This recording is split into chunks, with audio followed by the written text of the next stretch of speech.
انتخابی نتائج میں دھاندلی کے الزامات کی تحقیق کی راہ ہموار، الیکشن کمیشن فارم 45 جاری کر کے مشکل میں پھنس گیا۔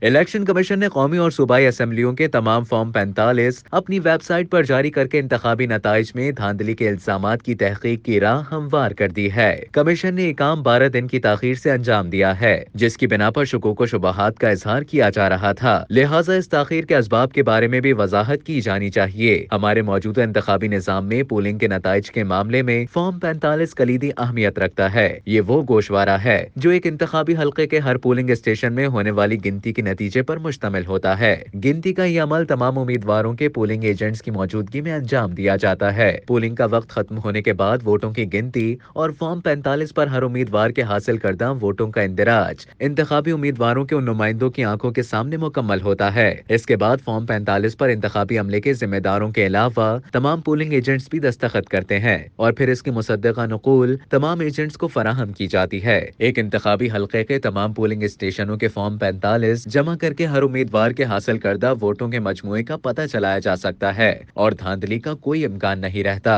الیکشن کمیشن اپنے طور پر فارم 45 کے نتائج جمع کر کے فارم 47 جاری کرتا ہے۔ حالیہ انتخابات کے بعد یہ شکایت بڑے پیمانے پر سامنے آئی کہ فارم 45 کا جو ٹوٹل الیکشن کمیشن نے فارم 47 میں ظاہر کیا ہے وہ امیدواروں کے پاس موجود فارم 45 سے مختلف ہے اور اس طرح نتائج تبدیل کر دیے گئے ہیں۔ تاہم اب کمیشن کی ویب سائٹ پر اس فارم کے اجرا کے بعد ہر شکایت کنندہ اس بنیاد پر الیکشن ٹرائبونل میں نتائج کو چیلنج کر کے انصاف حاصل کر سکتا ہے، لہٰذا ضروری ہے کہ یہ کارروائی جلد از جلد پایۂ تکمیل تک پہنچائی جائے تاکہ جاری سیاسی انتشار ختم ہو اور ملک استحکام کی راہ پر گامزن ہو سکے۔